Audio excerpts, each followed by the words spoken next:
authorized to declare a recess at any time without objection? So ordered. And I ask unanimous consent to allow members not on the subcommittee to participate in today's hearing and be allowed to ask questions after all subcommittee members have been recognized. Without objection, so ordered. I want to welcome everyone to this hearing of the Military Personnel Subcommittee.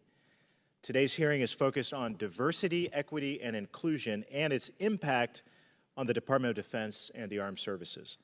I want to thank our witnesses for being with us today. I hope this hearing provides the opportunity for our members to have a productive exchange with our witnesses and provide answers to their questions. Let me set the stage by saying the military services continue to be one of the most meritocratic organizations in the United States of America, thanks to the principles established by President Truman in Executive Order 9981, that there shall be equal treatment and opportunity for all persons in the armed services without regard to race, color, religion, or national origin. These principles enabled me, a working-class kid from Indiana, to be the first in my family to go to college and later joined the Navy Reserves and served my country in uniform. That is what meritocracy provides, an opportunity for everyone, regardless of race, color, religion, national origin, or gender, to raise your right hand to serve your country and to succeed on hard work and determination alone. And that is what I found in the Navy. No evidence of widespread racism, just sailors of every color, background, and religion working hard to get the mission done. But we are now in danger of losing those meritocratic principles to the politicization of our armed forces, thanks first and foremost to the ever-expanding bureaucracy of diversity, equity, and inclusion policies, regulations, and trainings. This DEI apparatus is based in faulty science and misguided principles. In fact, anti-bias training efforts may be, quote, having literally any effect, including to actually increase bias. In a review of 418 prejudice reduction experiments, Elizabeth Levy-Palak and her co-authors concluded that much of the anti-basis training is, quote, misguided. And even in the few studies that showed any effect at all of reducing bias, those effects actually disappeared over a short period of time. Yet the Department of Defense and the services have embraced DEI training full cloth without empirical evidence. And worse, they very well may be increasing racism and division in our military. This comes at a time when existential threats from China and Russia have never been as pronounced as what they are, and at a time when recruiting struggles put our all-volunteer force on the brink. With these looming threats, we must emphasize the readiness of our armed forces. In a response to then-ranking member Senator James Inhofe of the Senate Armed Services Committee, Chairman Milley reported that DOD expended 5,359,311 man-hours for Secretary Austin's extremism stand-down, and an additional 529,711 man-hours for DEI-specific training. That is a lot of training hours spent away from honing warfighting capabilities, knowledge, and skills. Civilian control of the military is the bedrock of our system, and abiling partisan political ideology is essential to the strength and viability of our military. Chairman Milley crossed the line during an Armed Services Committee hearing in the summer of 2021. He testified that it's important to study critical race theory because, quote, I want to understand white rage. What is it that made thousands of people assault this building and try to overturn the Constitution of the United States of America, end quote. The highest-ranking military officer in our armed forces interrupted the Secretary of Defense, connected racism to the Capitol riot, all to score partisan political points while wearing the uniform. Should we be surprised by the erosion of trust between the administration and our service members, or between our military and the American public? This cannot continue. Our service members and our nation deserve a military that does not make ideological judgments. I agree with Secretary Austin, who testified in the same hearing that all service members and DoD civilians, quote, deserve an environment free of discrimination, hate, and harassment. I want us to work together to develop a system that remains true to our meritocratic values, that ensures the performance of all service members provide opportunity, not because of the color of their skin or the God that they pray to, but because they have worked hard and identify as soldiers, sailors, Marines, airmen, and guardians. This is very personal for me. I was the product of a meritocratic system that afforded a boy from Indiana an opportunity to go to college and serve my country in uniform later, and now to become a member of Congress. And I want to make sure that we do everything we can to preserve that system, the American system. That is a difficult topic with passionate voices all around, not because we hate each other, but because we all want what is best for our country and the men and women in uniform. Before hearing from our witnesses, let me offer Ranking Member Kim an opportunity to make any opening remarks. I yield to Ranking Member Kim. Thank you, Mr. Chairman. We're all here today because we want to take a look at how diversity, equity, and inclusion, or DEI, are affecting our national defense, our service members, and our recruitment and retention. I had a chance to review your testimonies before today, and I noticed two common themes among them. First, you all defined diversity by saying that it meant more than just demographics alone. You said it encompasses knowledge, culture, values, and more, and I agree. Second, you also noted the value of bringing people with diverse backgrounds together to solve problems and matters of national security, and I agree with this too. As the services face an increasingly challenging recruiting environment, we should be taking steps to widen the pool that we can draw from for our all-volunteer force. That's common sense. I'm not suggesting that we compromise the quality of recruits we bring into the services, just that we don't arbitrarily limit who can join the ranks. That's what this effort in service is in service of, ensuring that we can continue to build our military with the size and capabilities needed. We ask a lot of our service members. We ask them to risk their lives to protect our country, making sure that they know we have their backs, that we are supporting them, and making them feel included shouldn't be too much to ask. I believe, and I'm sure that everyone in this room would agree with me, we owe it to our service members to give them the best possible chance to succeed in every mission, in every task, and with every order given. That starts with how we treat every single member in every branch. As our military has grown more diverse and inclusive, our nation's lethality remains as strong as ever. It's a false choice to say that we have to choose between embracing and strengthening diversity and building an effective and formidable military. As our witnesses have stated, diversity is instead essential to our effectiveness. It does not distract, it focuses. It does not hurt recruitment, it grows it. It does not reduce lethality, it supports it. I'm proud of our military and believe we have the strongest fighting force in the world, and I hope that is something all of us on this committee can agree with. This doesn't have to be controversial. It was the Trump administration that created the DoD Board of Diversity and Inclusion. Our Armed Services Committee that we're all a member of voted overwhelmingly in a bipartisan way to support the NDAA that established some of these DEI initiatives. So instead of looking for ways to polarize our military, we can instead focus on ways to support its growth and success. Mr. Chairman, thank you for having this hearing today so we can discuss the important benefits that this provides to our DoD. And thank you to the witnesses again for being here, and I yield back the balance of my time. I thank the ranking member. Each witness will have the opportunity to present his or her testimony, and each member will have the opportunity to question the witnesses for 5 minutes. We respectfully ask the witnesses to summarize their testimony in 5 minutes or less. Your written comments and statements will be made part of the hearing record. With that, Undersecretary of Defense for Personnel and Readiness, Mr. Cisneros, you may make your opening statement.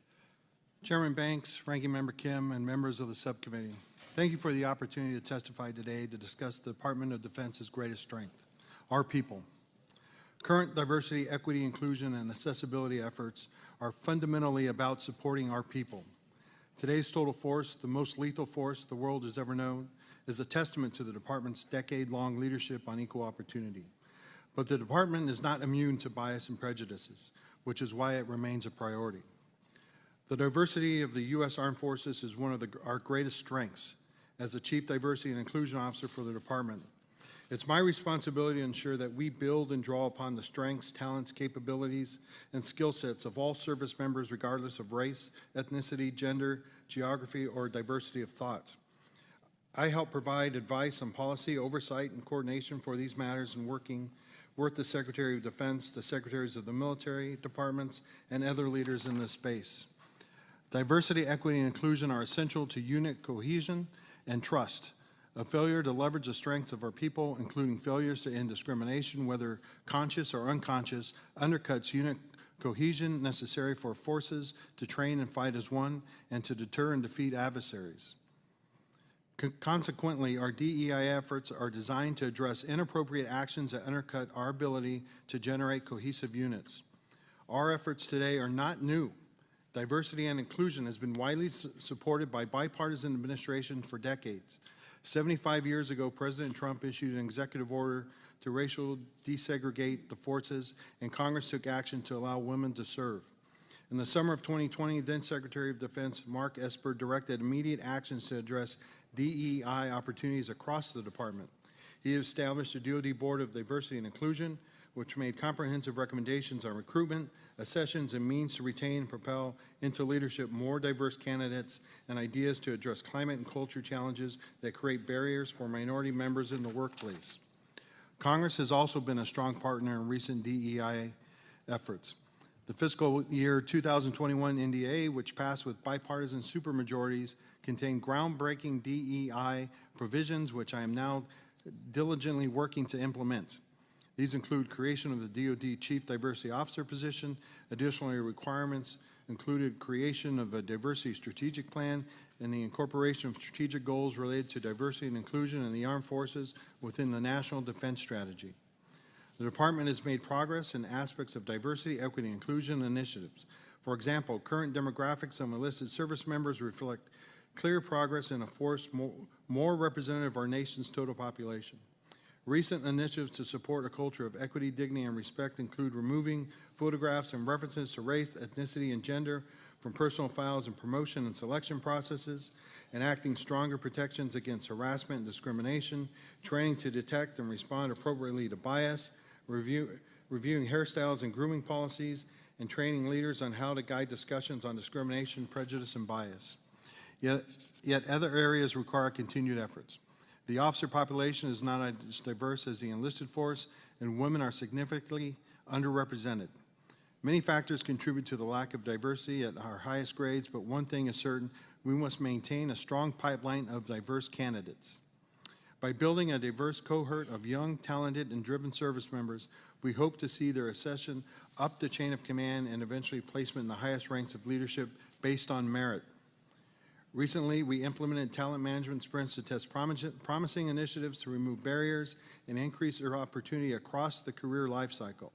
We expanded ROTC, preparatory, and military service academy nomination programs to assess a broader pool for officer commissioning opportunities. We are studying barriers that negatively impact career advancement for service members and civilians. Secretary Austin has emphasized that one of the department's top priorities is to ensure that all who seek to join the community and share in our common purpose have the opportunity to leverage their capabilities, realize their full potential, and rise to the highest level of responsibility in the department. I am committed to working with you on the subcommittee to ensure our service members and civilian employees have every opportunity to succeed and contribute to the mission. Thank you again for the opportunity to appear here before the subcommittee, and I look forward to your questions. Thank you very much. Thank you. Now, Assistant Secretary of the Army for Manpower and Reserve Affairs, Ms. Schaefer, you may make your opening statement. Good afternoon.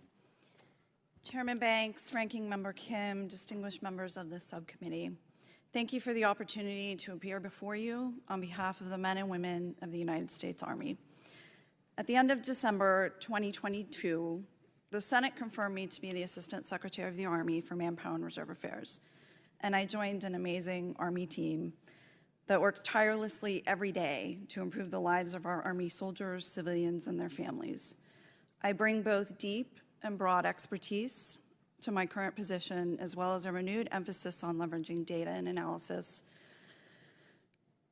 to assess the effectiveness of our policies and programs to better target our resources in alignment with the Secretary of the Army's 6 main objectives. Between my previous position as the senior advisor to the current Deputy Secretary of Defense and my 16 years at RAND supporting the Department of Defense through research and analysis, my focus every day for years has been on improving our military's readiness to meet the objectives of our national security strategy and to improve the lives of our active and reserve component members and their families.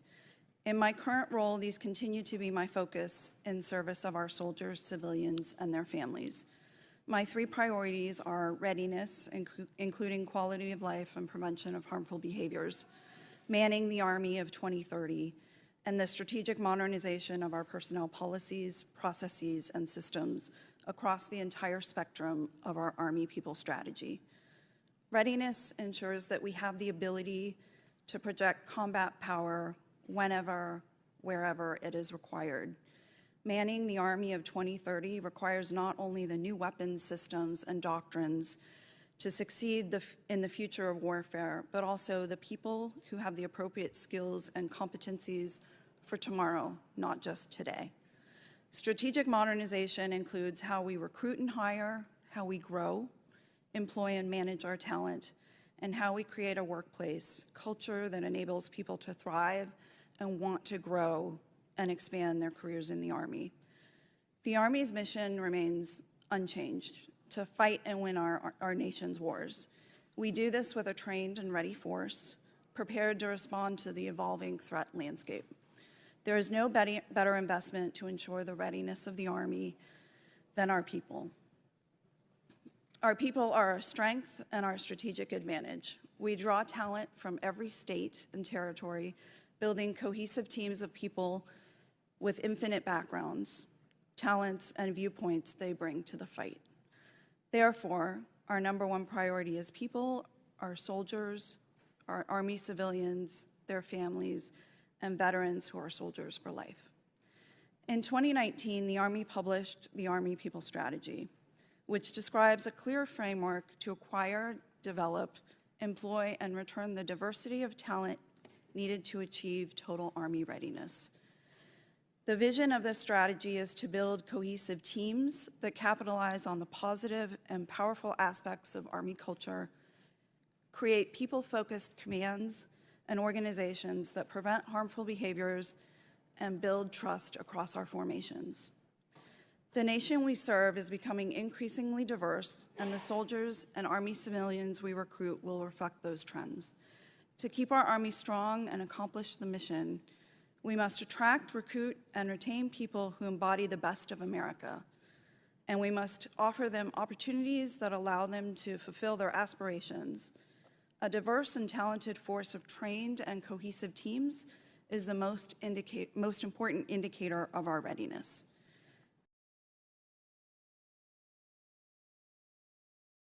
Generous and unwavering support of our outstanding soldiers, civilian professionals, and their families. I look forward to our discussion and your questions. Thank you. Mr. Parker? Good afternoon, Chairman Banks, Ranking Member Kim, and distinguished members of the subcommittee. I appreciate the opportunity to appear before you today. I want to convey on behalf of Secretary Del Toro and the Senior Department of the Navy civilian and military leadership that our ultimate objective is to produce the best combat-ready naval forces in the world. To meet our mission with an all-volunteer force, we must therefore make the idea of service attractive to all Americans. As many leaders in the Department of the Navy have said, the best way to accomplish this is to build a force that reflects the America it deserves. We strive to cultivate a force that draws strength from America's boundless diversity, one that seeks out the intrinsic value in our differences, woven into an inclusive maritime force that not only incorporates racial and gender diversity, but diverse experience in varied backgrounds, ethnicities, and beliefs. The act of inclusion enables us to bridge our collective differences and to solve problems on and away from the battlefield. Inclusion is founded on respect, which breeds trust, fostering healthier command climates, and therefore fostering readiness. Our greatest asset is our sailors, Marines, and their families, along with our civilian workforce. To retain our competitive advantage in these times, we must leverage the strengths of all people. Valuing diversity is a way of enabling all segments of our society to understand that their capacity to serve is valued and to help create conditions in which they will not only want to serve, but also will stay and have the opportunity to realize their full potential. This will allow the Navy and Marine Corps to more fully avail ourselves of the best possible talent that all America has to offer. Our Navy and Marine Corps team must foster a culture of warfighting excellence. Treating each other with dignity and respect is foundational to that effort. To that end, we're exploring data-driven approaches to increase our understanding of existing challenges and improve our efforts to address them. We are making progress in creating an environment that embraces diversity, equity, inclusion, and accessibility. Our country is more diverse than ever. However, that diversity is not fully reflected in our military, especially in the senior military leadership ranks. Similarly, the majority of our service members come from only a portion of our nation, leaving other areas of the country less represented. Competing in today's complex global environment requires us to expand our geographic diversity to find the most innovative and open-minded cadre of recruits from every part of this great nation.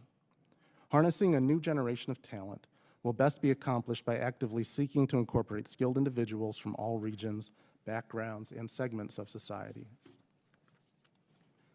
The retention of our best qualified from all corners of America is equally important. As leaders, we must concentrate on the fundamentals of good leadership, knowing that engaging our people, supporting their development, and equipping them to succeed will help them find fulfillment in their careers, consistent with their faithful commitment to serving our country.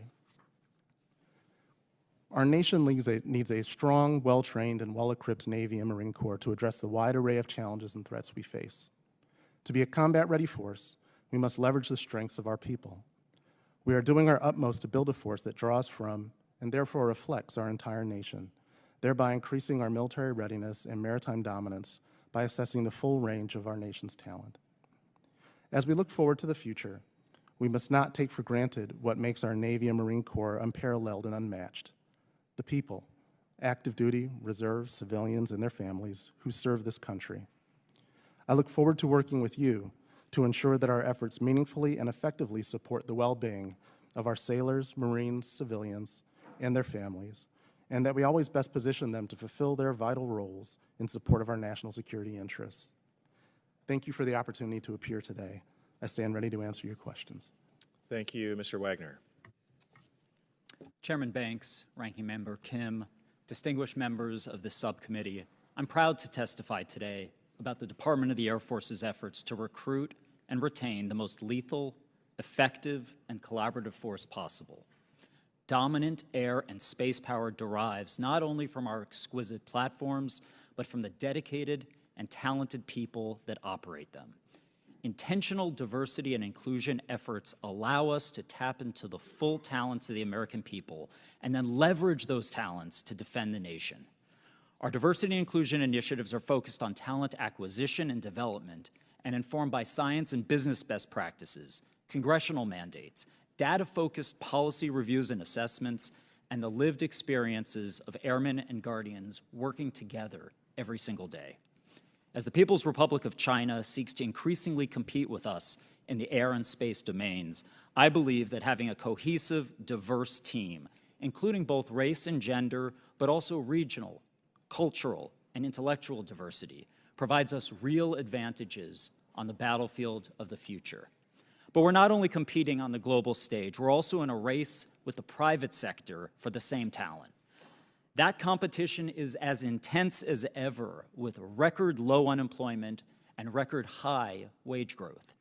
To recruit and retain the world's most capable workforce, our diverse nation must see our military as an employer of choice.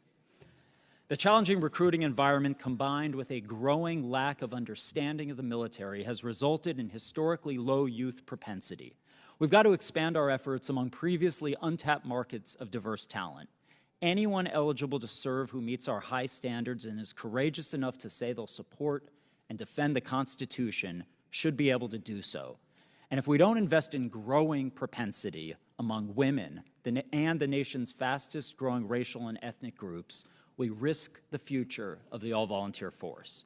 Of course, despite strong 90% retention overall, our data tells us that airmen and guardians of color, and especially women, have lower retention rates. To fix this, we're taking proactive steps fueled by an Inspector General-led series of reviews to better understand and analyze disparities in military justice, in promotion rates, and career development selection.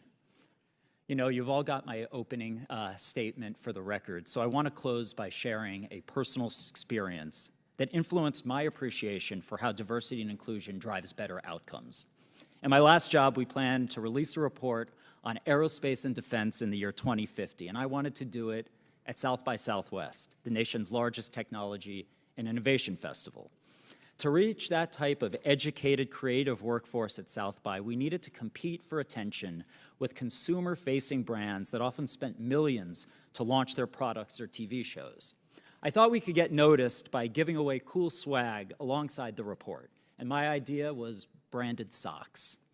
We spent some time debating the color of the socks, the logo, and just how many to order. And just before finalizing the plan, a young woman on my team came in and asked if she could speak to me privately. She confided, "Alex, you know women don't really wear crew socks." I asked, "Well, what do they wear?" And she responded, "Ankle socks." It had never occurred to me to order any other kind of socks than the kind that I was familiar with. Her suggestion had merit, and we ended up ordering half ankle and half crew socks. Of course, the socks were a hit. But what was telling was that the demand for the ankle socks by both women and men was higher than for the crew socks, and substantially so. Our entire project was more effective because a woman on my team was comfortable sharing her perspective with a pretty opinionated male boss, and that I was open to that input. Intentionally building a diverse team and then creating an environment where everyone feels like their voices are valued and heard is not only the right thing to do, but it gets you better outcomes. Given the DAF's high-stake mission, we need every tool available to defend the nation and our interests, and maximizing the talents and unleashing the problem-solving skills of all of our people provide America with distinct advantages. With that, I look forward to the conversation and your questions. Okay, thank you very much. To begin questions, I will yield 5 minutes to Representative Stefanik. Thank you, Chairman Banks. Mr. Cisneros, are you familiar with the tweet? It's both on the screens, it should be up there, and right behind me, by the former DODEA Chief of Diversity, Equity, and Inclusion, Kalisa Wing. Are you familiar with the tweet? Can you please read the tweet aloud? So exhausted at the white folks in these PD sessions. This lady actually had the audacity to say black people can be racist too. I had to stop the session and give Karen the business. We are not the majority. We don't have power. The thread YS for assistance. And again, for the viewers who are watching this, this is the former chief of DEI for DODEA, for schools in our Department of Defense. This is wildly inappropriate and unacceptable. Would you agree with that, Mr. Cisneros?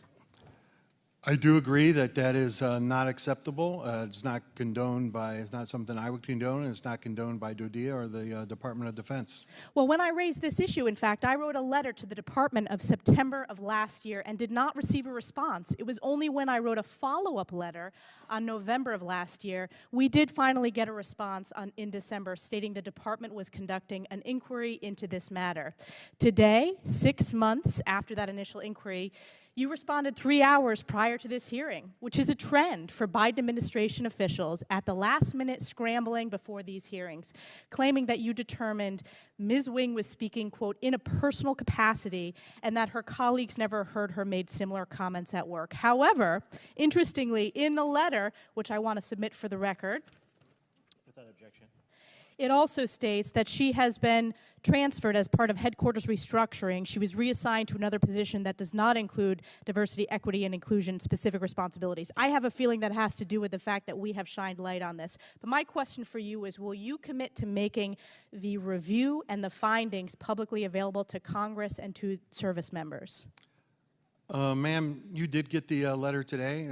I apologize that it did not come sooner, but I will say also my team has been down here, the Dudia team as well, to talk with staff on this topic. No, there was The no response to director- the letter. We the were promised director 30 of, days. Dudia 30 days Schools, after Tom September Brady. would be October. The director of schools, Tom Brady, was down on the Hill to talk with staff as well. Don't cover up for the trend of the Biden administration. This is the second hearing in 2 weeks where the response to a letter delayed is given the day of or the day before the hearing with FBI Director Chris Wray. My question for you is, will you make the findings of this review publicly available to Congress and to servicemen and women? You know, Miss Wing is a GS employee.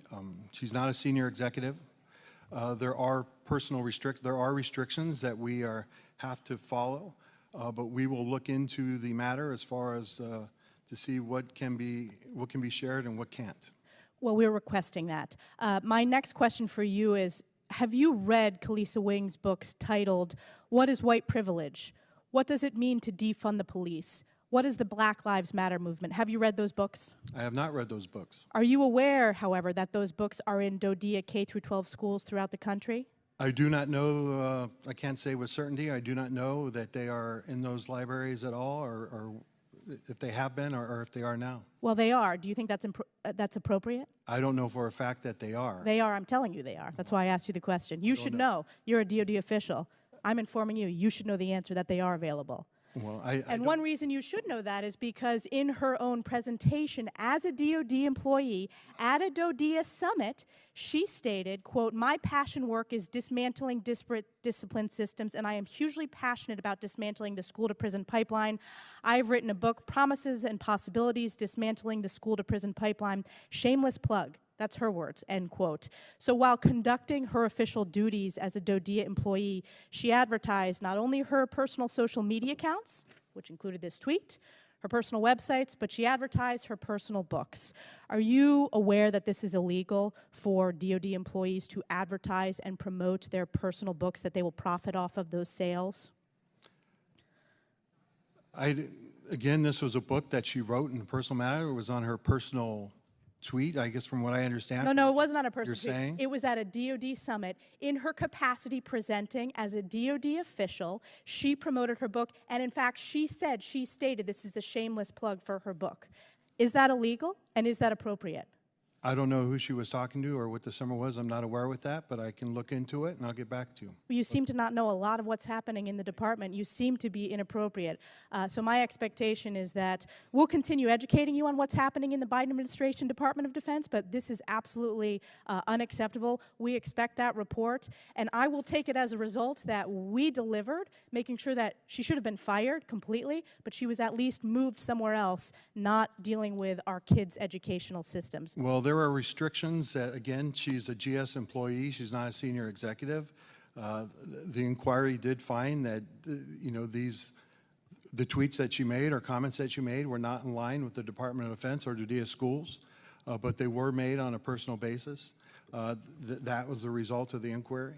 And we will look into the privacy that's in there, and we will share, we will look into what we can share and what we can't share. I'll yield back to the chair. Yield 5 minutes to Ranking Member Kim. I'm going to yield to Congresswoman Joe Takuda. Thank you very much.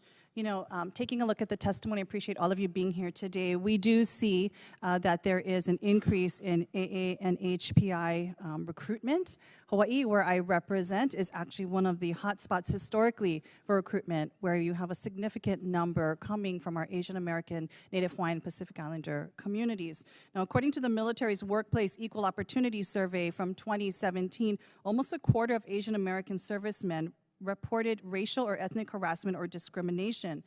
My question to you is, during the pandemic, our country witnessed a significant rise in AAPI hate and discrimination incidences. Has there been an updated survey done post-pandemic that has tracked to see if this is the same case with our military servicemen and women?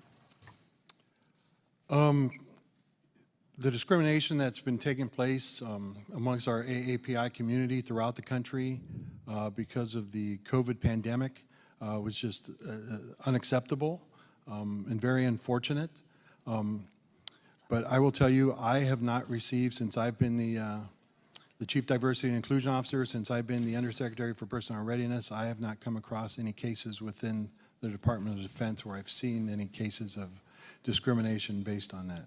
Okay, well, sir, it was more than unfortunate. We're talking about lives being in danger. We're talking about discrimination and hate racism in our country. And in fact, if in 2017, before the pandemic, when we were talking about COVID and we had things like Kung Flu being flung out from the highest offices of this country, you already had 1 in 4 service members of color, of AAPI background, saying that they felt intimidated, felt discrimination. I can only imagine that would have increased. So are you telling me that you have never heard of any incidences of AAPI hate, discrimination taking place in the last 2.5 years when we have literally seen people beaten in our streets?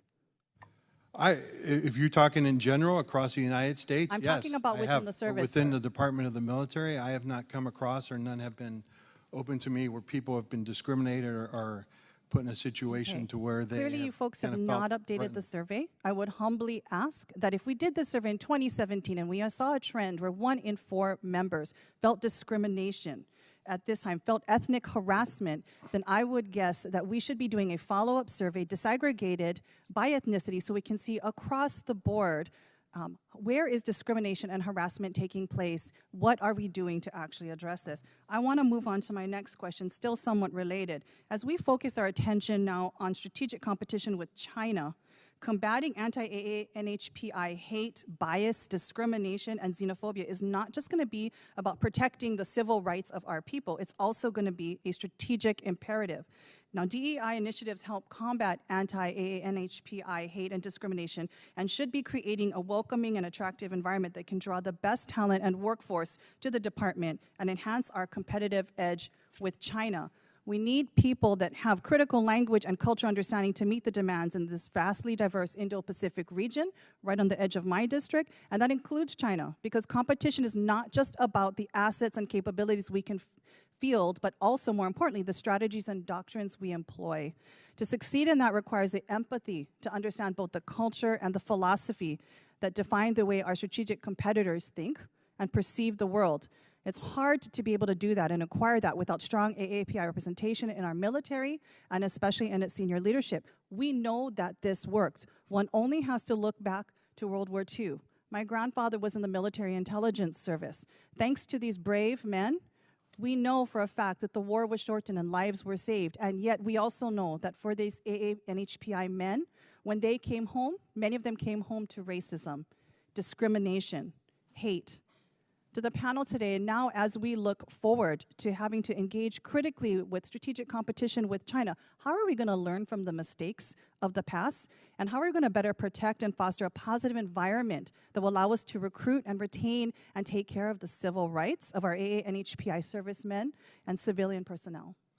Ma'am, we want to make sure the environment is inclusive for all of our service members and all those that want to join the service, whether they're AAPI or any racial or ethnic background.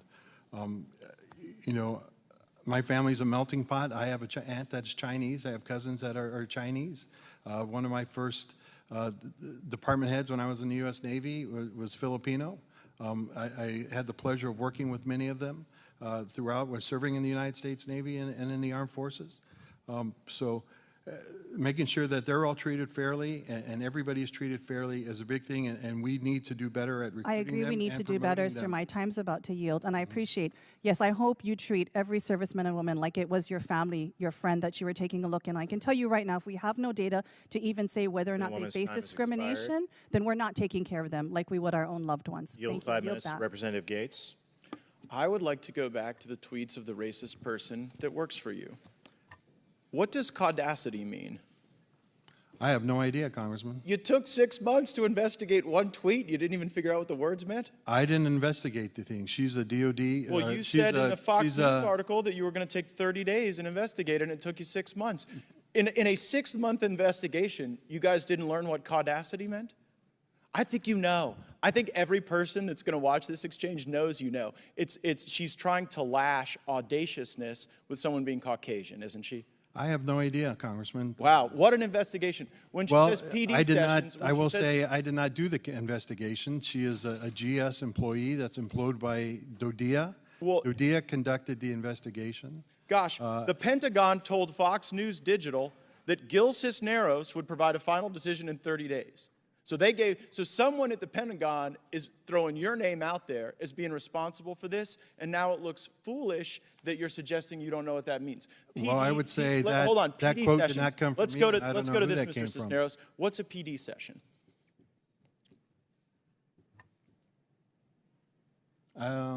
My guess would be personal development. Personal development. You don't think it's professional development? Another open matter for the investigation that it didn't resolve. So you don't know what caudacity means. She's obviously talking about professional development there. And like when she says, I had to stop, or let's go to the next claim. The caudacity to say that black people can be racist too. Mr. Cisneros, can black people be racist too? I've already stated, Congressman, that I didn't agree with her statements. But I'm asking Department about of that Defense provision. didn't Can black agree with people the be statement. racist? This question is about me or my personal beliefs, but again, You're I the don't, leading official over DEI. don't A agree. racist person who works for you puts out these tweets, and you won't say whether you agree or disagree. I with told the you I statement. Mr. Chairman, I I just don't want to agree remind with her members to tweets. observe standards of decorum. This You're is okay? decorum. It's my time. Can black people be racist? I do not agree with that tweet. Do you agree with that statement? I'm asking you a statement. Can black people be racist? I'm not going to answer that, Congressman, Why not? because you're asking me a personal opinion, and that's not what this Well, is about. actually, I'm asking you in your capacity as a senior DOD official in the Biden administration, where we see recruiting falling off the table, whether or not the embrace of racist tweets, whether shuffling these people around rather than firing them, and whether this little exchange here is helping or hurting recruiting. Let's go ahead and put up the recruiting. I will tell you, we do not support racist tweets. We do not support racism. Well, in did the you military. fire this lady? Again, You hired her. As I stated, I did not hire her. As she was, DOD hired her. as it was stated earlier, she's a DODEA employee. She's a GS employee. The inquiry that was done said these tweets were done on a personal matter. Oh, a personal matter. it How was- do you know it's it a was done personal under matter if you don't personal, know that the PD and could it stand was for within- professional development? and it Mr. was Cisneros, this is a professional development session where she attacked white colleagues and took the position that black people can't be racist. Now, you can't answer basic questions about it, and here's what I would propose to you. This is what we're looking at in recruiting right now. It's fallen off the table. And when you have employees that you don't fire who do racist things and say racist things, then you really hurt the ability to recruit people who want to be part of an inclusive and diverse force. I would say the data that we have is not, the recruiting is not falling off because of that. But again, the Department of Defense, DODEA, does not agree with the tweets that she made. It But was she at is a 3 GS. o'clock during the workday. You didn't fire her. If someone puts out racist things, do you fire them or do you just move them around? That was not an official, that's her own personal See, Twitter account. here's the problem with the double standard, Mr. Cisneros. When Caucasian members of the military post about the Second Amendment or supporting building the wall, you all seem to be on a white supremacy snipe hunt. You seem to take people's personal views and weaponize them against them. And I've had people in my district who serve that wonder whether or not some joke that they forwarded or meme that they liked is going to result in the ruining of their careers.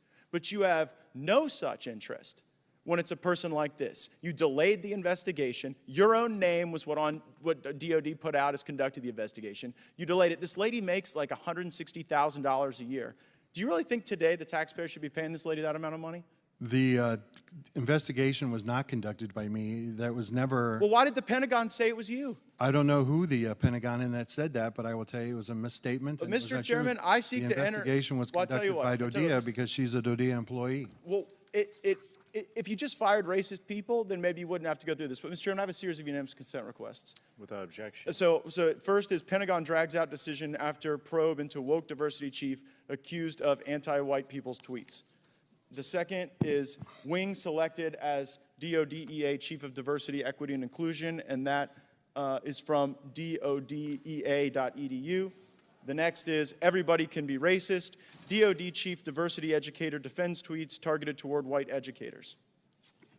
Without objection, so ordered. Gentleman's time has expired. I yield 5 minutes to Representative Houlihan. Thank you, Mr. Chair. And I feel that the conversation that we're having right now, by its literal very nature and its words, is divisive and politicizing of the military. And I feel as though it's one of the reasons why, not the reason why, recruiting may be seeing a sag is that people don't see themselves in the military. They don't see their nation in the military. And I'm embarrassed by the tone and tenor of this conversation. It does not reflect the dignity of this body, and it's not respectful of the people who are sitting in front of us today.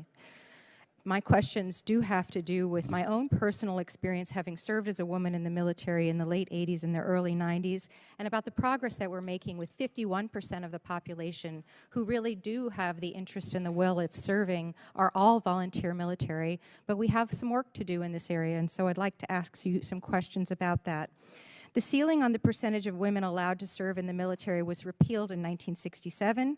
Women continued, however, to be prohibited from serving in many positions by statute and by policy, particularly those occupations that were related directly to combat arms specialties.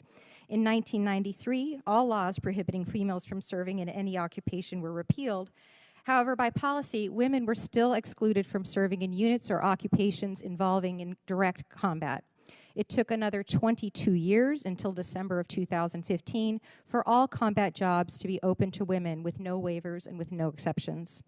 So my question is first to you, Undersecretary Cisneros, but really for any of you all. In the years since that, we have learned a lot about the full inclusion of women in the military. Does the current DoD training and policy increase the opportunity for women to fully participate and serve, including in combat roles? And do you believe that the addition of this giant demographic of 51% of our population has enhanced our readiness?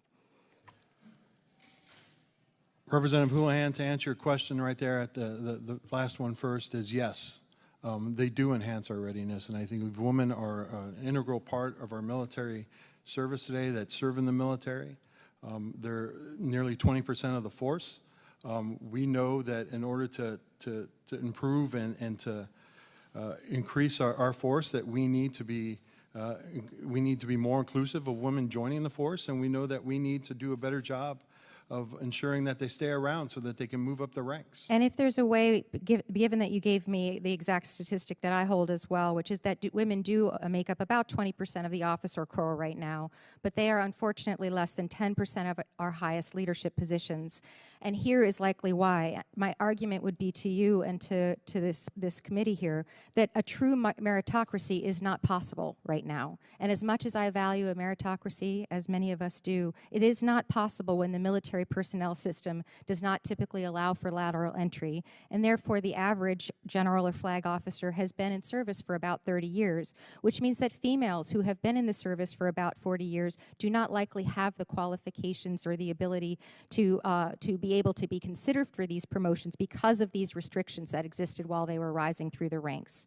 As a retired Air Force General, Lester Lyles, who chaired the Military Leadership Diversity Commission, stated, "We know that this exclusion hinders women from promotion. They're not getting credit for being in combat arms, and that's important for their consideration for most senior flag ranks."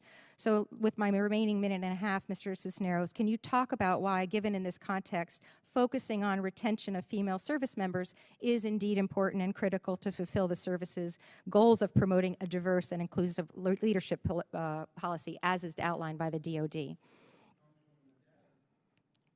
Congresswoman, the data we have shows that women service members are outperforming their male counterparts as they move up the ranks.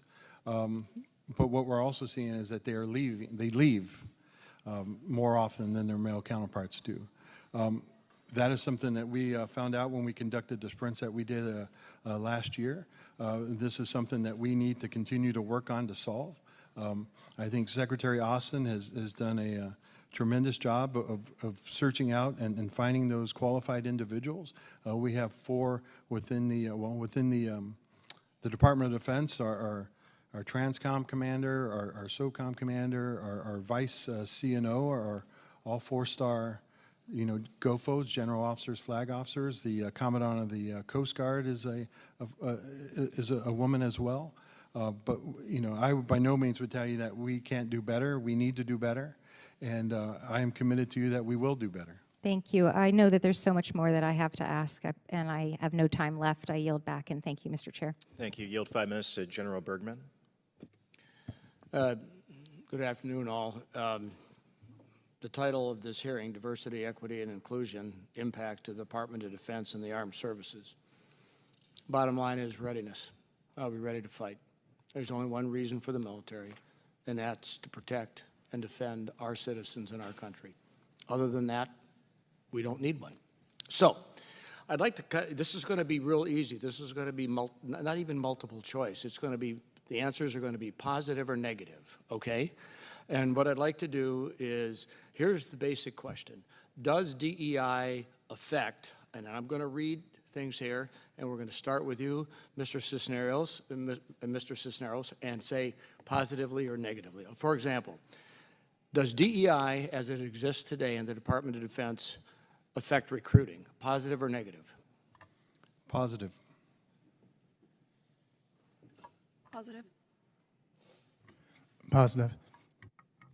Congressman, we need to recruit from all of America and make sure we get the talent. Positive or negative? Very positive, sir. Okay, so why haven't we made our numbers? Well, Congressman, as you look at the data. So it takes a while to take, so what you're saying is your programs will take effect over time? What I'm Do I telling get you that? right now is there's not a propensity to serve right now within the general population. And DEI is going to solve that? I think DEI is going to give us a larger pool to prove from. And now it's not just DEI of like as we said, by sexuality, race. I don't want to, I got some more questions. I would beg, I will look forward to the numbers when we see September 30th, whether we hit our numbers or not in recruiting, to see the effects. Good programs, and there's a lot of good ideas in DOD, but they're not evaluated over time, and we have too many programs that are still on the books. I'm not going to start naming them. You know, you've seen them in your departments that we need to stop doing. The hardest thing we have to do sometimes is stop doing something that isn't working. Okay, retention, positive or negative? Positive. Positive. Positive. Definitely positive. Okay, promotion. Promotion, positive. Positive. Positive. Congressman, of course, it's always a good Positive thing. or negative? It's always a positive thing when we have a more diverse. Command selection. Positive. Positive. Positive. Positive. Okay, the point is, annually, we look at everything from command selection rates to promotion rates to retention rates, and the one I didn't ask was family readiness and family preparedness, because to your point, when people leave the service, leave active service, they leave usually for a reason. And one of those reasons in today's military is the effect on the family, the overall, and that may be a reason to leave. But the reason I wanted to ask you all those questions is that we're going to have this same question next year. I'm going to ask it exactly the same way, and what I expect to, when you say positive, I want to see numbers, okay? But most importantly, what I'm concerned about is command selection and command environment. Because when we fight, we deploy our units all over the world, and at that point, you don't have the opportunity to go back to a program or a class that you went to in the Pentagon or wherever your base was before you deployed. You are in the fight, and if you don't have a unit that believes in itself, and it believes in itself because of its commanding officer and its senior enlisted, there is no other reason. There is no other reason that that unit will be successful. And being successful means you accomplish the mission and you bring people home. So having said that, I look at this as teeing it up to make sure that next year when we have this hearing, we want to see substantial numbers that show that you said was positive was in fact positive and not just posturing. And with that, I yield back. Thank you. Yield 5 minutes to Rep. Strickland. Thank you very much, Chairman Banks and Ranking Member Kim. When we talk about recruiting and retention, we know that when the economy is strong, when unemployment is down, when wages are up, in addition to the challenges that we face in the military, housing, childcare, pay, spousal employment, that all has an impact on whether or not serving the military is attractive. And it's a little troubling to me that instead of addressing this national security issue, that we have some folks on this panel who are obsessed with tweets, which, by the way, if you're going to be obsessed with tweets that say things inappropriate, a lot of people that we serve with would be disqualified for public service. But I digress. My first question is for Ms. Schaefer. I understand that the training pipeline to become part of infantry includes about 2 hours of equal opportunity training between basic and one-station unit training. Does that sound accurate? It does. And I also understand that over that period of time, the same trainee will get over 250 hours of rifle marksmanship training. Is that more or less correct? Correct. So, Ms. Schaefer, do you think that this disparity, 2 hours of DEI training versus 250 hours of rifle training, represents something that is going to contribute to the decline of the effectiveness of the Army? No, and I would clarify that the 2 hours of DEI training, it's actually 1 hour depending on which part of basic training you go through. That is actually statutorily mandated MEO and EEO training. Great, thank you. Evolving national demographics mean that almost half of the 70 million or so Generation Z Americans are racial minorities, and almost a third are immigrants or children of immigrants. RAND studied this on behalf of the Army, and their research shows that individual recruiter characteristics such as gender and race are directly related to recruiter productivity. In other words, young Americans are more likely to join the military if their recruiters look like them. Mr. Cisneros, can you please describe how changing demographics inform the department's long-term approach to talent recruitment and retention? As you stated, right, the demographics of the nation are changing. Eventually, one day, we're going to be a minority-majority nation. And not only are we changing the minority population increasing, but it's also spreading out through different parts of the country as well. You know, being Hispanic, Hispanics are typically part of the Southwest, but now they've kind of moved into other areas of the country, down in the South and the Northeast as well. But looking at this, what we want to do is really kind of ensure, as you said, right, we want to be ensure that we can show that individuals, you know, when somebody's being recruited, that they're looking, that they can see people that look like them, and they can imagine that, hey, I can do this as well one day. And so it is important there, right, to make sure that individuals are able to see themselves in this career field, right? I think the personal touch is very important. And when I first took over this job, I met with the commanding officer of Recruit Command in the Army. You know, we have to be sure that we set for people for success. And he told me a story about how they had an Asian service member who was serving, was from Southern California, but they put him to recruit in the Bronx, in New York. So they quickly realized their mistake, and they moved him back to the community where he was from so he could appeal to those individuals. Now, that doesn't mean our recruiters can only recruit people that look like them, but you know, I think when we go after certain communities, it is important that they're able to see someone like themselves, that they can picture that into their future. Great, thank you. And I just want to share something about diversity training. In 2017, the DoD did an equal opportunity survey, and here's what we discovered. Diversity training is effective and popular. 82% of service members reported diversity is important to building a high-quality workforce. 83% supported their services diversity efforts, and 75% reported that diversity initiatives positively affected their service. 92% said that training was effective in reducing or preventing harassment and discrimination. So the people who are serving, the vast majority of them say that DEI efforts are in fact effective. I yield back. Thank you. Yield 5 minutes to Representative Waltz. Thank you, Mr. Chairman. And I just want to start out and make something very clear to all of our witnesses, everybody watching, to my colleagues.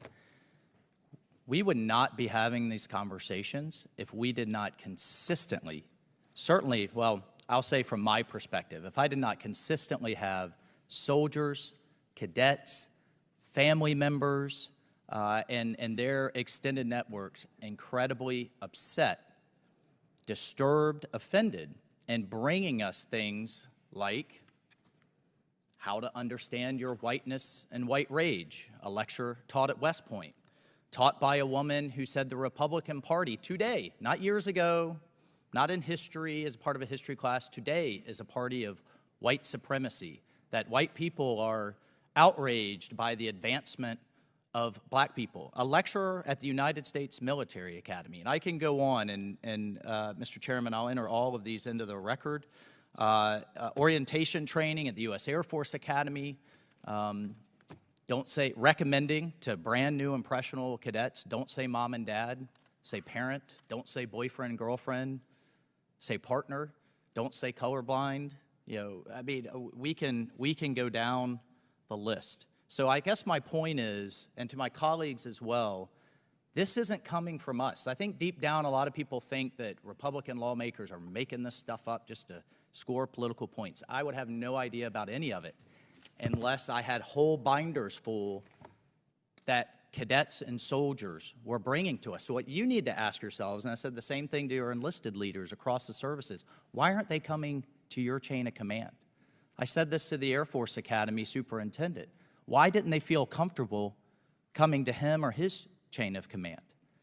Why did we have a conservative Muslim cadet who was disturbed and offended, didn't feel comfortable, or a Caucasian cadet who thought they would be canceled?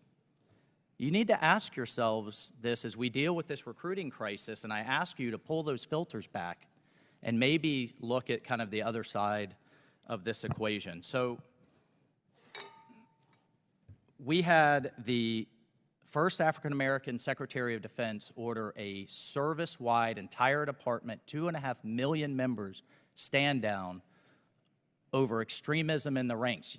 And we had a hearing in this committee on the same topic. Yet, a year later, the Pentagon's own study shows 100 service members out of 2.5 million. In case everybody wants to do the math, that's 0.0004% engaged in any form of extremism. And we hear a lot about, well, we need a military that reflects society. In fact, the military is overrepresented compared to society, with by 2020 figures, 20% African American compared to 13%, 18% Hispanic compared to 18%. So I'm trying to figure out what is the crisis that you're trying to address, Mr. Cisneros. We have less than 0.001% engaging in extremism. We have a representation, a strong representation, a proud representation of minorities within our ranks. Why this focus on DEI? I don't think there's a crisis that we're trying to address, but we want to ensure that all individuals. We had a training stand down from the Secretary of Defense as the first order. Well, not on accidents, not on planes crashing, not on ships crashing, although those things are happening. We didn't have service-wide stand-downs then. We had one on extremism in the ranks, though the own study showed no extremism. And we have an overrepresentation. We do have a military that reflects society. There are my colleagues would assert. You just said yourself, sir, that there are cases of extremism. Now, you may say it's like not that many, but I think 100. We lose more people in accidents. 100 cases of extremism. Out of 2.5 million? 100 too many. I mean, we had an individual just this month that got sentenced for trying to, as a neo-Nazi who. And that's horrific. I want to be clear and on the record. That should always be prosecuted. We should never stand for it any more than we should stand for those tweets. But I want to get, so the goal is the elimination then of any type of racism in the military? Because racism will always exist, so we have to look at priorities with limited dollars. Well, I think we are looking at priorities, and Secretary Austin's priorities are defend the nation. Can I just ask you very quickly, what's the difference in equality and equity? Equity is equal outcomes. How do you get equal outcomes in the United States military? How do we get equal outcomes is by ensuring that everybody is treated equally. Ensuring that there is that would be equal opportunity, well, my friend. Equal outcomes is communism. Well, we want... Gentleman's time has expired. Thank you, Mr. Chairman. Yield 5 minutes to Representative Horsford.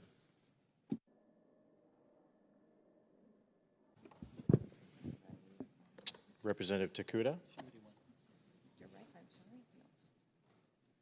Mills is over here.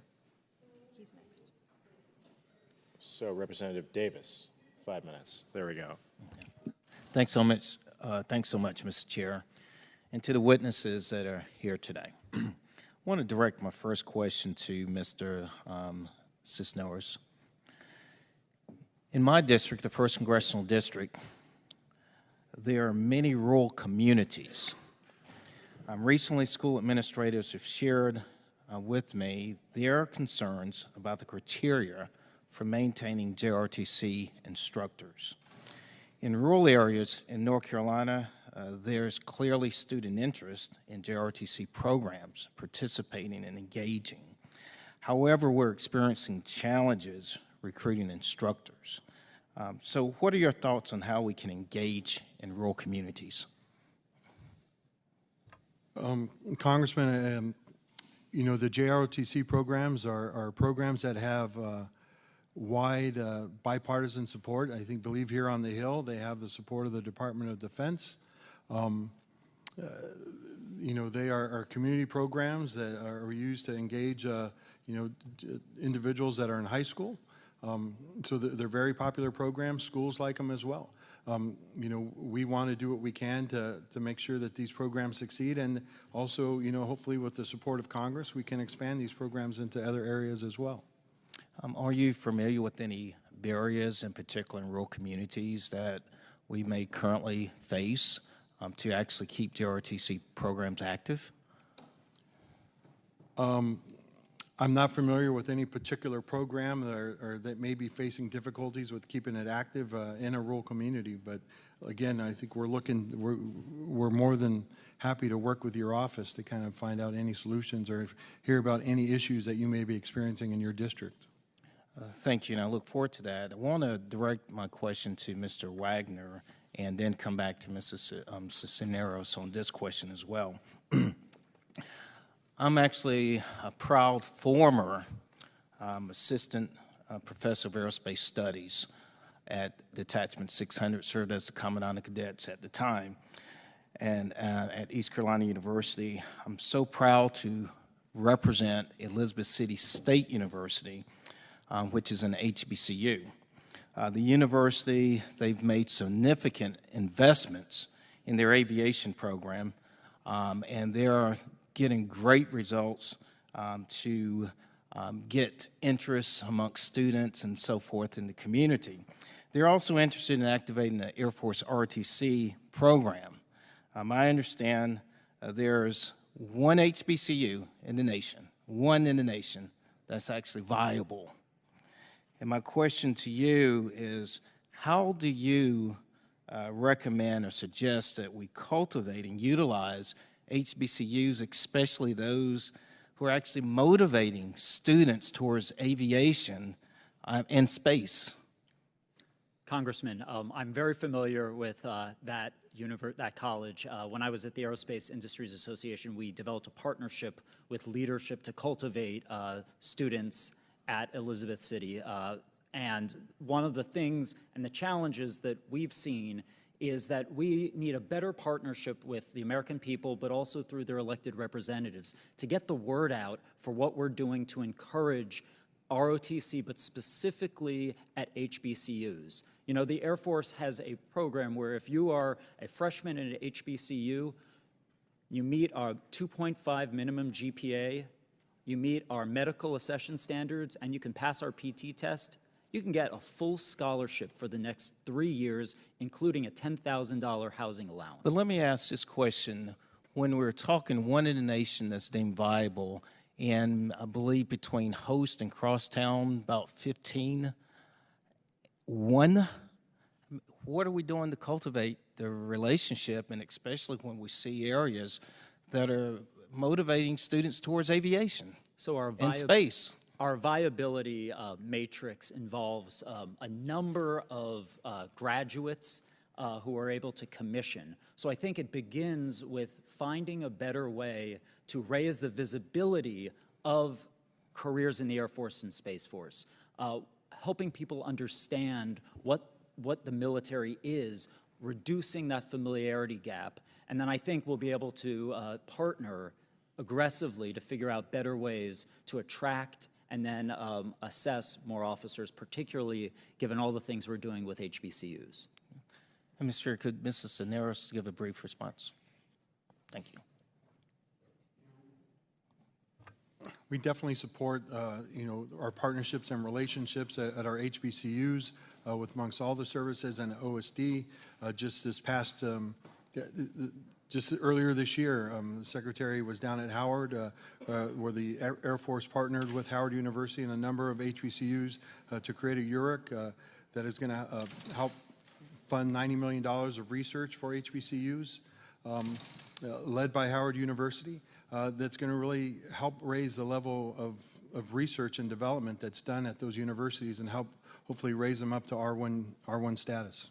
Mr. Chair, I appreciate it. There are other HBCUs. Howard is the one that's viable, and I would love to see the Secretary make it to others. But thank you, and I yield back. Thank you. 5 minutes to Representative Mills. Thank you, Mr. Chairman. Thank you for everyone that's here. I first want to start out by saying that I'm a very proud United States Army combat veteran. Served a lot of my time overseas, happily spent a lot of that in Fort Bragg in the 82nd Airborne Division, where I served with a Cambodian gentleman who was born in Cambodia and lived in Los Angeles. Served with a black gentleman who was born in Brooklyn. I served with a Caucasian gentleman who was born in Lombard, Illinois. There was quite a bit of diversity. We'd come from different walks of life, but what brought us together wasn't DEI and critical race theory-based training. It was cohesive training and an understanding of what it was to have increased lethality and bring us together knowing that we would be there to fight and protect one another. Now, I want to ask a quick question to all of you. When's the last time each of you had walked through Arlington Cemetery? Congressman, I was just there last week. I walk through there almost every day. I live in that area. And 2 years ago, Congressman. Congressman, I used to be the Chief of Staff to the Army Secretary, which, as you know, is the executive agent for Arlington. So it's been Excellent. a few years. So then you could all answer this question very easily. How is our headstones aligned? Are they in rows by race or by gender or by what their religious belief is or their sexual orientation? Some of them are done by religious belief. Those Jewish service members and across, but they are aligned diagonally and make sure they're in line as in formation. But is it aligned by their race or by their genders? It's not. I'll help you with that. It's aligned by who you were fighting and who you died beside, what battlefield that you fell on, what ultimate sacrifice that you made for this nation. Now, that seems like a really positive thing whenever you talk about the fact that they didn't look at who it was that I was next to that I died, but the fact that we were all fighting the same fight, because at the end of the day, we all bled green. Kind of the military I came from, where we believed in increased lethality and readiness and not CRT, DEI, and pronouns. But as I said before, Mr. Cisneros, we absolutely 150% can out-pronoun every single one of our adversaries. And China and Russia, I'm sure, are quaking in their boots over this. Now, would you be surprised that the American Psychological Association put potential focus on questions regarding the trainings that don't improve diversity or counter bad biases? And according to the APA's literature review, their study actually shows that, in fact, some studies had indicated that these trainings had the opposite effect. You see, diversity in our military is a good thing, and we can all agree to that. But allocating additional training time and starting to identify and ensure that we drive a wedge as opposed to a cohesiveness is not a good thing. And as my colleagues talked about, there should be an equal standard with regards to how we identify racism, because anyone can be a racist. Is that not true? Racism is not specific to one gender, race, or Thank you so much. Finally, we got an answer out of that one, because I know my colleague had been asking for quite some time. And you are a fantastic politician. I will give you that, because you have been able to walk around questions, and I've seen it multiple times. Since implementing DEI, have we seen our recruitment numbers increase? Congressman, DEI is nothing new to the department. We've been integrating the force actually since, since President Truman's I never had a single executive hour order. of DEI training, I can tell you right now. Has DEI, in your terms, since you have included it as part of the actual basic combat trainings or boot camps, has it increased our recruitment numbers? Again, this training is not new. DEI training. We have never had it in my military time. So you're going to tell me that this was in place when I was in the military. Is that what I'm you're going to trying tell say? you, when I was in the military, we did have diversity training. We did have equal opportunity training. We did. Equal opportunity is a totally different thing than what you're describing. And especially when you talk about things like the gentleman from Florida, Mr. Waltz, was talking about with regards to white rage training and things like this. And I can tell you that I didn't experience that during mine. Did you experience that during your trainings? I did not experience that under my training either, but I will tell you from what the superintendent of of West Point has said, they're not conducting that type of training at West Point either. Do you think that our recruitment numbers are where they need to be at 25,000 in deficit? I am telling you, we do have a problem with recruiting. And do you think that has anything to do with the morale that has been killed and determined that DEI and CRT has become the priority over increased lethality and readiness of our U.S. forces? I would say our readiness of our forces is the most important thing. This nation is ready to be defended by our armed services. Well, then I look forward to you actually prioritizing our actual lethal force strategy as opposed to DEI. Thank you so much. And with that, I yield back my time. Yield 5 minutes to Representative Sewell. Thank you, Mr. Chairman. And I want to thank all of our guests. Today's topic is very important, and it saddens me to see that some of our members are using it as an opportunity to focus in on one employee who, on their personal email, made comments that have been discredited by the armed services as the barometer for diversity and inclusion efforts in our military. The reality is, as a former lawyer, a reformed lawyer, it's important that we realize that discrimination in the workplace is illegal. And we all have a part to play in that. And employers often have training on sexual harassment, on diversity and inclusion. It is an acknowledgement that diversity is truly the strength in America, and it is something that we should take seriously and not politicize or weaponize. With that said, I am the proud representative of Alabama's 7th Congressional District, which is a civil rights district. It includes historic cities like Montgomery and Birmingham and my hometown of Selma. Our forefathers and foremothers, black and white, different religions, came together and made this nation realize live up to the ideals, the highest ideals of equality and justice for all. It saddens me to see that my HBCU's ROTC programs are not up to par. It saddens me to see that we are not trying to give more resources. It's about readiness, right? And we want the very best players on the field. And so often, some of the very best players don't get a chance to come in because they have not been given an equal opportunity to reach their God-given potential. One of my colleagues asked the difference between equality and equity. Equality is giving everyone the same opportunity. Equity is acknowledging that not everybody starts at the same place. And so a reallocation of resources such that some people need a little bit more help to do that. Why? Because of generations of slavery, generations of redlining. We can go on and on and on and on about it's not disputed, racism in this country. Having said that, we are making progress, but we can only make progress if all of us working together acknowledge that we have a role to play. Now, in the military, I want the very best on that field. I know that our military is already the very best, but it can only stay the very best if we are giving opportunities equally and we're providing resources to those who have systematically and institutionally been left behind. So I say that to say I'm going to send a letter to Secretary Austin inviting him to Tuskegee, to its ROTC program. It may not be one of the, Howard is one of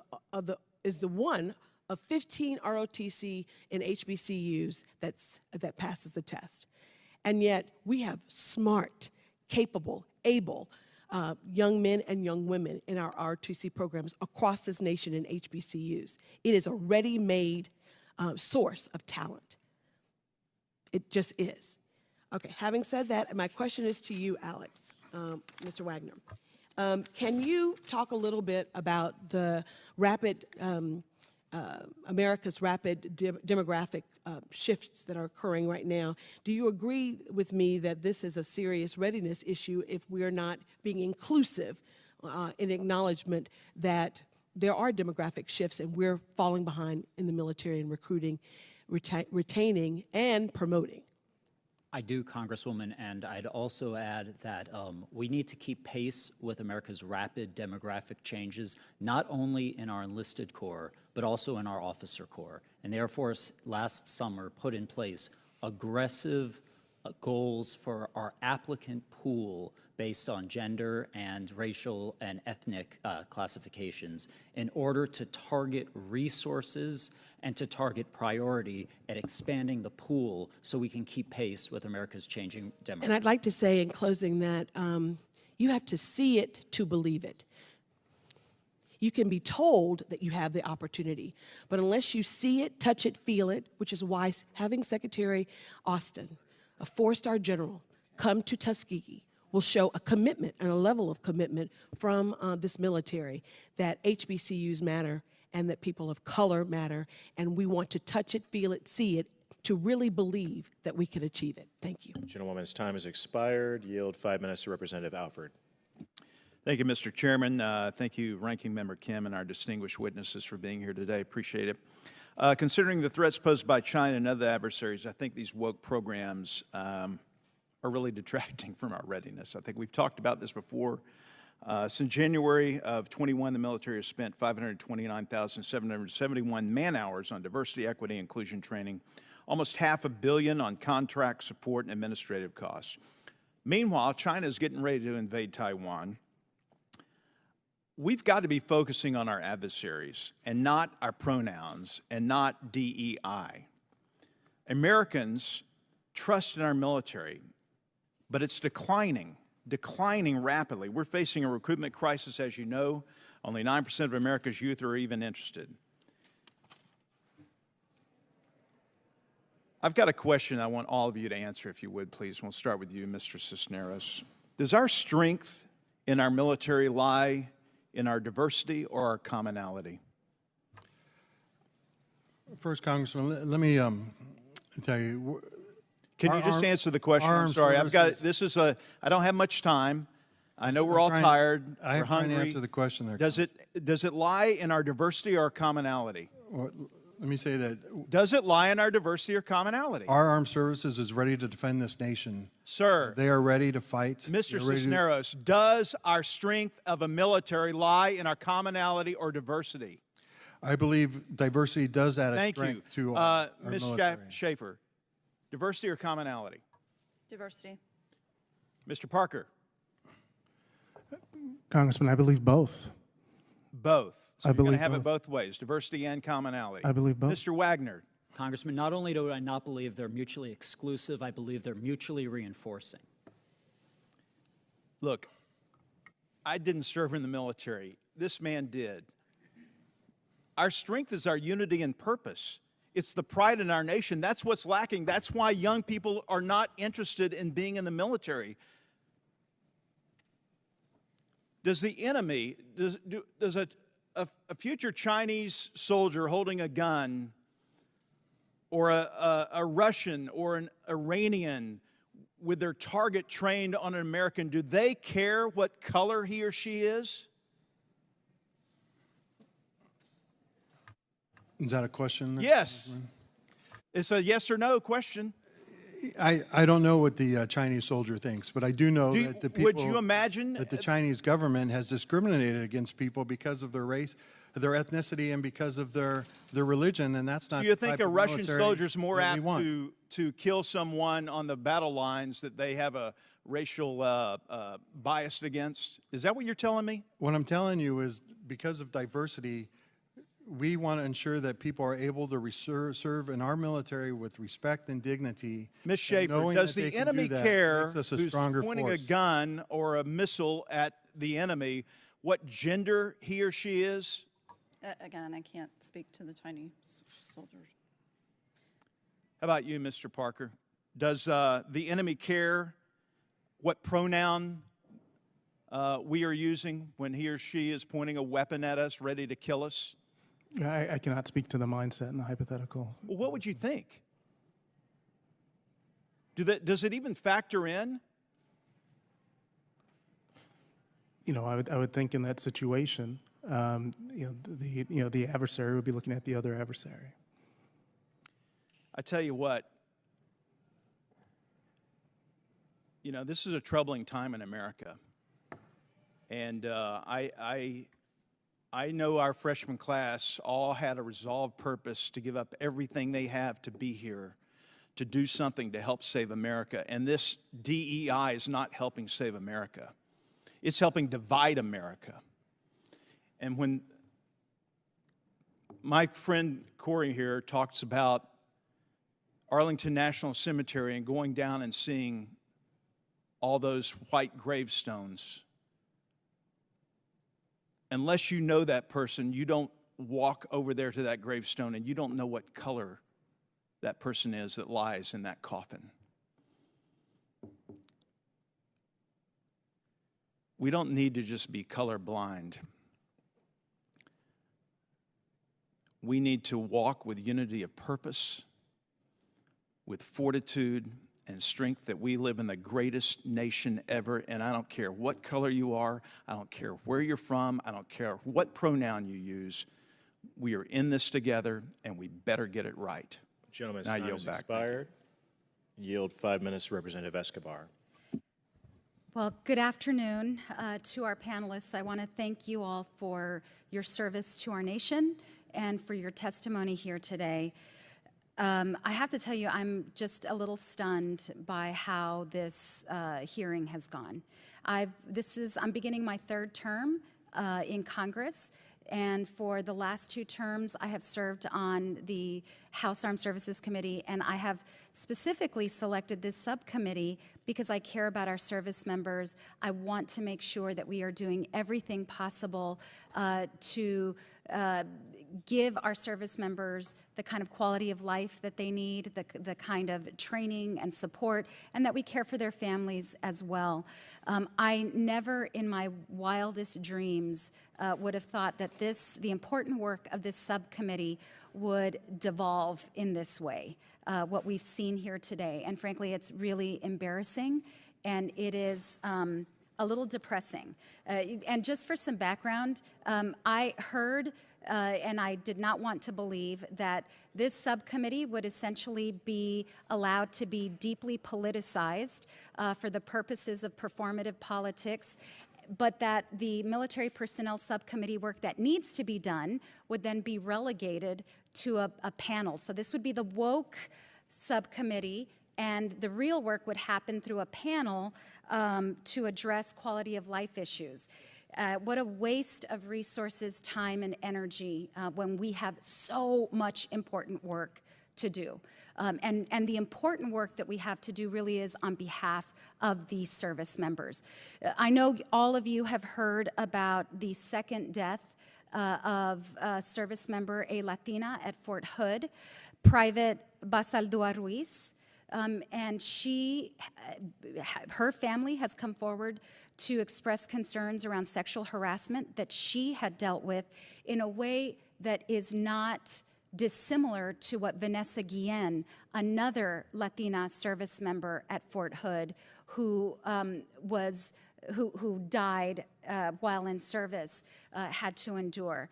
And so when my colleagues decry the need to understand what should come with diversity and equity inclusion, it completely dismisses the journey that these families and service members have had to go through. And we should want all of these service members to have a place so that they can serve side by side and defend our country, so that they can seek a career in the military, so that they can have opportunities just as many of the members of this subcommittee have talked about enjoying. But what is disconcerting is the unwillingness to walk in someone else's shoes or understand what another service member might have gone through. And I would encourage my colleagues to talk to women service members, to talk to service members who are people of color, who come from different backgrounds, so that they can put themselves in the shoes of another American service member so that we can do the job we were sent here to do, instead of the performances that unfortunately have taken up too much of our time here today. Mr. Wagner, I have a question for you. In line with the tragedy of Vanessa Guillen, the tragedy of Private Basaldua Ruiz, this is the Army Pulse survey that was recently released. It was titled Spotlight on Barriers to Service, and in ranking overall barriers to entry, it identified the concern that women and racial or ethnic minorities are discriminated against in the Army. That was the second most common perception that was held by the study group of potential recruits, and it was a diverse group of potential recruits.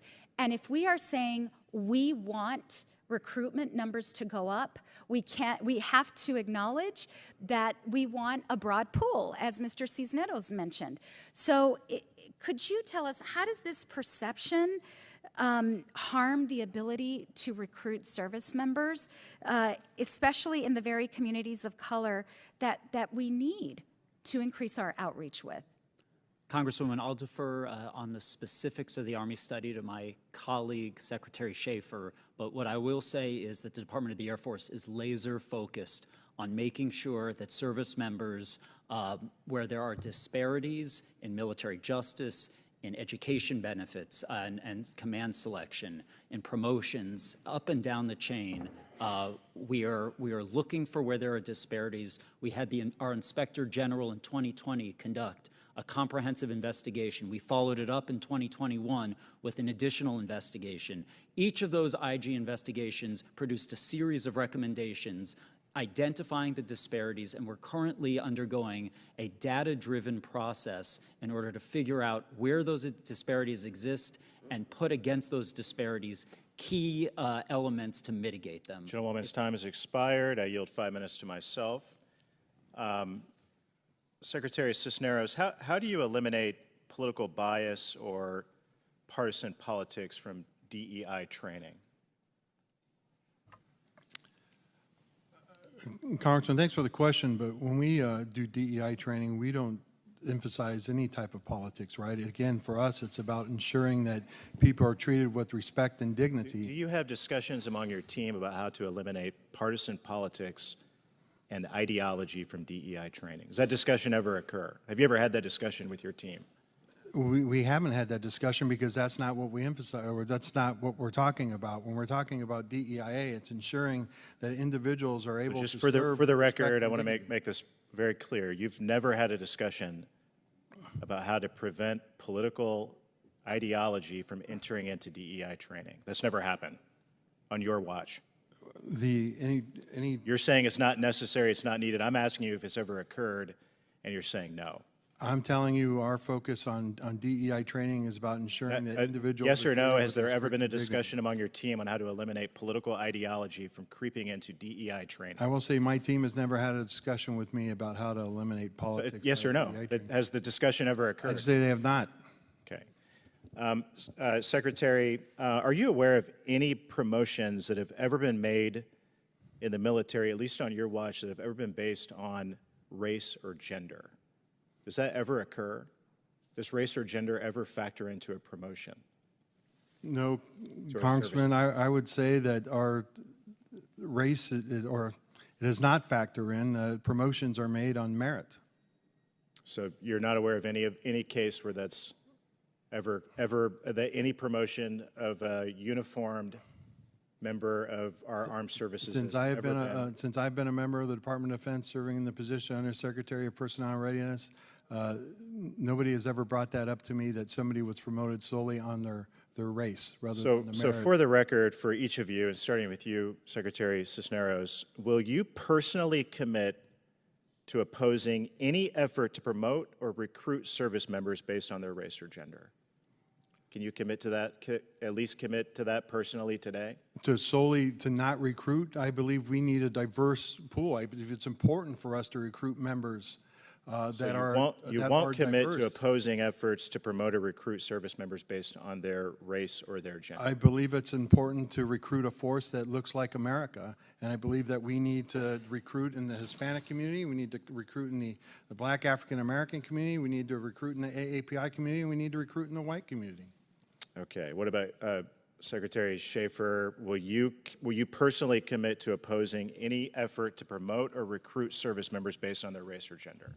Sir, we will abide by all laws, applicable laws regarding promotions. Some of those are tied to NDAA. So you won't commit to commit to us either. Secretary Parker, will you personally commit to opposing any effort to promote or recruit service members based on their race or gender? Again, similar to my colleagues, we'll abide by the laws. Our precepts do you not. won't personally make that commitment either. Secretary Wagner, will you personally commit to opposing any effort to promote or recruit service members based on their race or gender? Mr. Chairman, I believe that promoting solely based on race or gender is inimical to our values as a service, but I will commit to you to continue to do everything possible to reach the broadest segment of America, whether it means increasing the number of women in our force or people of color. And I'll commit to you that we will continue those efforts to have a more diverse force. Thank you. Secretary Cisneros, how many billets, civilian and uniform, are DEI related in DoD and each service, and what is the total cost to administer DEI training and initiatives? I do not have the number of. You're in charge of it. I am, but to say like people perform many duties. For myself, I'm the Chief Diversity and Inclusion Officer, but I'm also the Undersecretary of Defense for Personnel Readiness. I do not have a number for you to say that these people. So you're in charge of it, but you can't tell us the total cost to administer DEI or how many billets, civilian and uniform in the military, are DEI related. I can tell you that people perform many duties within the Department of Defense, and those that perform DEI are also performing other duties as well. So it's hard to say that. I do not have a number for you, but how many I'll take it DEI for- experts do we need in the military? I don't know if you can put a number on that either. I know we have DIA professionals that do a number Sounds of like things. you think we need more of them. I did not say that we need more of them. Do we need more of them? Yes or no? You're in charge of it. Well, I believe we need to have a focus on You can't tell us how much DEIA. it costs. You can't tell us how much time is geared toward DEI. You can't answer how many DEI experts we need in the department. I think that speaks volumes. I yield 5 minutes to Representative Kim. Thank you, Mr. Chairman. Mr. Cisneros, you've had a couple questions come your way about why aren't we hitting our recruitment numbers? And you saw that chart there. They had a really steep cliff in 2020. Can you elucidate to us what might have been happening in the year 2020 that would have hurt our recruitment in this country? Well, I will tell you what hurt the recruitment was the pandemic that was going on. Recruiters didn't have access to high schools where they could go in and talk with individuals, and they will tell you personally that direct access, one-on-one contact is crucial to recruiting people into the military. Thank you. Thank you. It's so important that we have this context because I've been listening to this whole hearing, and it just kind of boggles my mind, honestly, in terms of how we're trying to make what seems like mountains out of molehills here. I mean, it just really feels like we're trying to say that the entirety of the recruitment problem that we're facing is because of DEI. And that's just, manipulation of data, manipulation of, and frankly, misunderstandings that are being pushed out to the American people about this. Another aspect about it is this conversation makes it sound like that's all we do, that the only training that we're providing to people is DEI. So I guess I just wanted to ask each and every one of you, if you have concerns that we are doing this too much, if this is taking away or coming at the expense of other types of training. So, Dr. Schaefer, why don't we start with you? Absolutely not. Mr. Parker? Absolutely not. I have no concerns. Mr. Wagner? Definitely not, and I'd echo the remarks before this subcommittee of the Chief Master Sergeant of the Air Force a couple weeks ago, where she expressed concern that what is hurting our recruiting is characterizing the military as not focused on warfighting and not focused on readiness. Yeah. No, thank you for that context. That was a very powerful testimony just the other week. You know, there was a number thrown out here at the beginning of the hearing and kind of scattered throughout as well. I was looking it up. It was Chairman Milley said that 5,889,082 man-hours have gone towards DEI, the extremist stand-down, and other types of efforts during this administration. So I'm looking at that number, and I'm thinking to myself here, well, look, we have, what, an active and reserve and guard force about 2.4 million. Is that about right, Mr. Cisneros? So we're going to take that number there. Let's divide it by the number of people that we have to just get a sense of how much time are people being asked to be able to spend on DEI. So we're taking this 5.9 million, 2.4 million, about 2.5 hours. Does that sound about right, what you're seeing? It sounds about right, Congressman. So we're spending here this entire hearing, which frankly at this point when we end will be about 2.5 hours maybe. This is what we're talking about. Just the context I want people to understand is that we're talking about something that is good for us to do, to embrace our diversity, to recognize that some people want us to make sure that we're listening to them, that we see them. But we're doing it in a way that's calibrated. They're doing it in a way that recognizes there's lots of other things that we need to make sure that our service members are able to learn and able to go forward on. And I think that's something that Congressman Bergman was kind of getting at, and I agree with him that we want to make sure that we're looking at the metrics of how effective our military is and whether or not that lethality is continuing to be strong. So I guess I just want to ask you each here, as we're putting this into context, the challenges we face with recruitment in large part because of the pandemic, that we have DEI training, but it's not something that's overwhelming, taking over the entirety of the training of our service members. But with each and every one of you, is your service any less capable or lethal due to this 2.5 hours of training or other types of DEI training that we're doing? Dr. Schaefer? No. Mr. Parker? No. Mr. Wagner? Congressman, I believe that anything that creates a stronger, more cohesive team, and many of these trainings do, helps us with our lethality and our readiness. So absolutely, I don't believe so. Yeah, thank you. And one thing, Mr. Wagner, I just want to kind of pull on, because just I'm running out of time here, is I just thought you had a really eloquent point in your statement that I just want to end here on. You said, anyone eligible to serve who meets our high standards and is courageous enough to pledge that they'll support and defend the Constitution should be able to do so. I think that that is what this committee should always focus on. And not get caught up in this performative nonsense that sometimes we find ourselves in. So I hope that we can continue to work together in a way that lives up to that statement. Thank you, and I yield back. This time has expired. 5 minutes to Representative Horsford. Thank you, Chairman Banks, and to our ranking member, Mr. Kim. I know a lot has been discussed today. I just want to focus on the important role that our military academies play in developing leaders who share the Department of Defense's vision for a diverse and inclusive force. In July of 2022, the GAO recommended that each service secretary ensure that their respective service academy develop and implement diversity and inclusion performance measures to assess the effectiveness of their program and develop a standardized process to document discrimination and harassment allegations that are not entered into the formal complaint processing system. Can each of you expand on how your service has implemented this recommendation to date?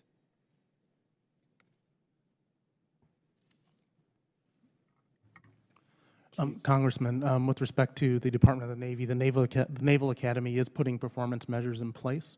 So we are in the process of establishing performance measures, even though there still is some work to be done. We have issued policy and with respect to documenting complaints. And so we are in the process of documenting those. When is it scheduled to be done? I will need to take that back and check to see when the performance measures will be. Who's done with their process? Congressman, my understanding, according to the team at the U.S. Air Force Academy, will complete that by April 7th of this year. Okay. Can you please report back with the structure of those evaluation measurements, please? And if I could get the answer for the others, service on the record. Service members and their families also, indicate that the Blue Star families, from 2021, a study found that active duty family respondents of color made decisions about military life based on perceptions of racism and fear for their family's safety and communities. The study found that nearly half of active duty, that's 46% of family respondents of color, report that they have considered racial, ethnic discrimination in their installation ranking decisions, and 40